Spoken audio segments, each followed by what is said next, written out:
It's out. It's out. It's out. Catch you 95, baby. Come on, baby. What's up, girl? You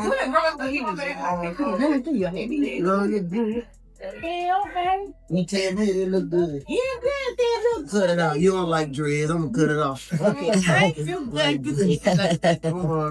Thank you, baby. Roll of the dice. Yeah. Shiesty, he home. He still on the label. 100%. Oh yeah. Shiesty, I got big plans for Shiesty, man. Yeah. That's what I've been waiting on, Shiesty. Yeah. So we finna go up through there now. And Pooh finna come out too, and I got big plans for him too. I got to just execute these plans. Everything right on time. Bro, it's very exciting times now. Yeah. I've been waiting on them, I can't lie. Who would play the young Gucci in your movie? I like These earrings, they new. I ain't even, my ears not even Persian. I just got them with the big brother time. So I told you this. They say the fastest way back to prison isn't catching a new case, it's forgetting you were never really free. When he walked out smiling, chains on, cameras flashing, most people thought the hard part was over. The truth is, that was the most dangerous moment of all, because when you come home early from federal time, freedom isn't a reward, it's a test. And every move after that either buys you a future or sends you right back. In his case, the signs were there almost immediately, but nobody wanted to read them because the comeback story felt better than the reality. Coming home early doesn't mean the system let you go, it means they're watching you closer than ever. Curfews, check-ins, location tracking, approved travel only, no weapons, no associating with known felons, no slipping even once. One mistake doesn't get you a warning, it gets you returned. That's the part fans don't see when they celebrate online. They see the cars and the jewelry, not the paperwork and restrictions. But the paperwork is what really matters. From the moment he stepped outside, it was clear he wasn't adjusting to the rules, he was challenging them. Moving like the spotlight made him untouchable. Posting like eyes weren't locked on him. Acting like the system that just locked him away for years suddenly stopped caring. That mindset is what ruins second chances faster than anything else.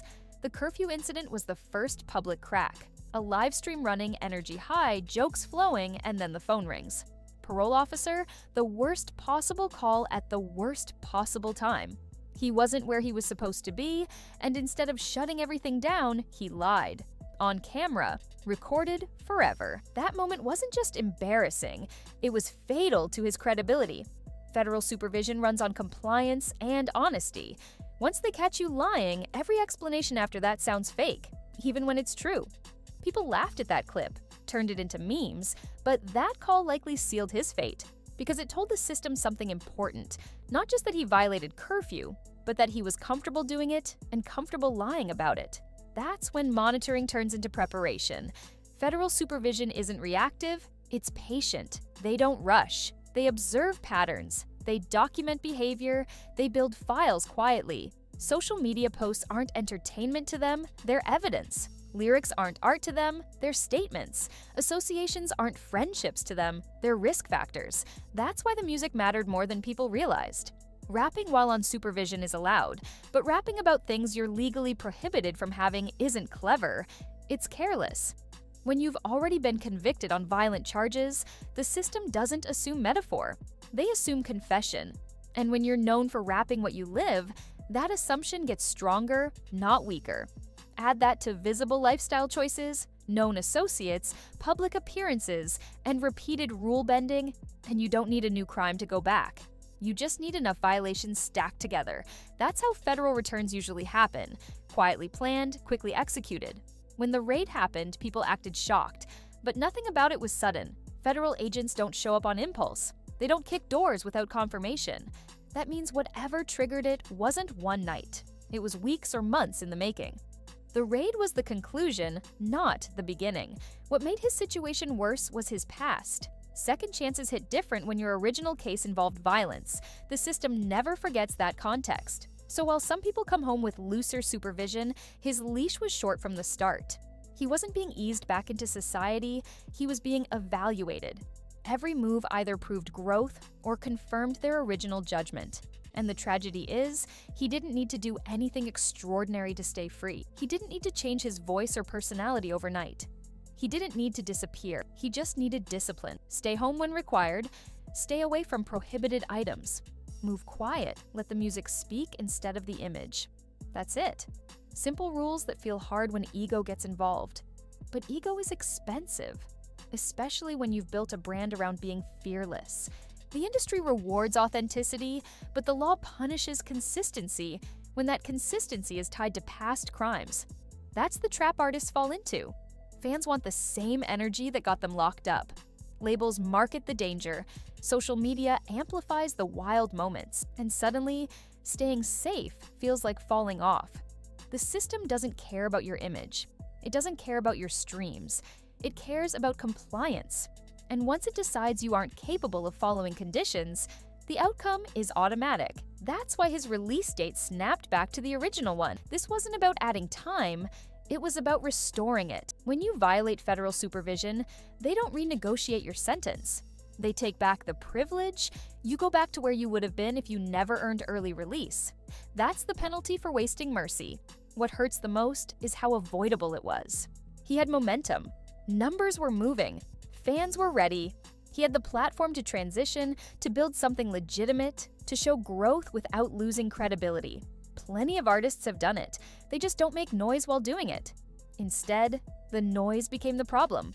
Now the cost spreads beyond him, shows canceled, money frozen, teams disrupted, momentum gone.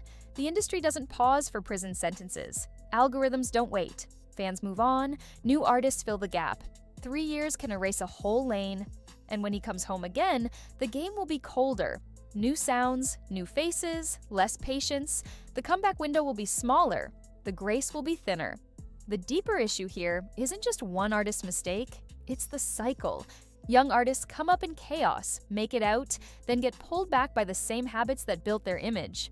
Changing behavior feels like betraying the brand, but staying the same costs freedom. Federal supervision doesn't exist to help you win, it exists to see if you fail. That's the uncomfortable truth.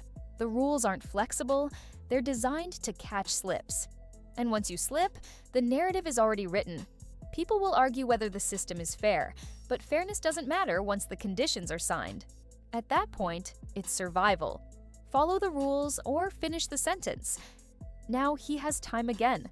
Time to think, time to plan, time to decide whether the image is worth the outcome. When he gets out, the question won't be whether he's talented, it'll be whether he's learned anything. Because talent without discipline just repeats the same ending. This isn't a story about bad luck, it's about choices made after the second chance. And the hardest lesson in all of this is simple. The streets don't reward loyalty, the system doesn't forgive pride, and freedom doesn't care how famous you are. Once the door closes again, nobody hears explanations. They only hear the lock. What happens next depends on whether he understands that this wasn't the system playing dirty. This was the system doing exactly what it said it would do. And that's the part nobody wants to talk about. Before you click away, really think about this story. Because it's bigger than one artist and bigger than one mistake. This is what happens when opportunity meets ego and discipline loses the fight. A second chance doesn't come wrapped in comfort, it comes wrapped in rules, pressure, and constant observation. The moment you forget that, everything you worked for can disappear overnight. Fame won't protect you, money won't protect you. And the image you're trying to maintain won't sit with you when the doors close again. For anyone watching who's on probation, parole, or even just trying to change their life, this is the lesson right here. Freedom is fragile. One bad decision can erase years of progress. Staying quiet, moving smart, and thinking long-term isn't being scared, it's being serious about your future. Success only matters if you're free to enjoy it. Now, I want to hear from you. Do you think this was self-sabotage, or was this outcome inevitable the moment he came home? Could he still bounce back, or is the window already closing? Drop your honest thoughts in the comments because I read every single one. If you want more real breakdowns like this with no fluff and no sugarcoating, hit the like button, subscribe, and turn on notifications so you don't miss the next story. We're just getting started.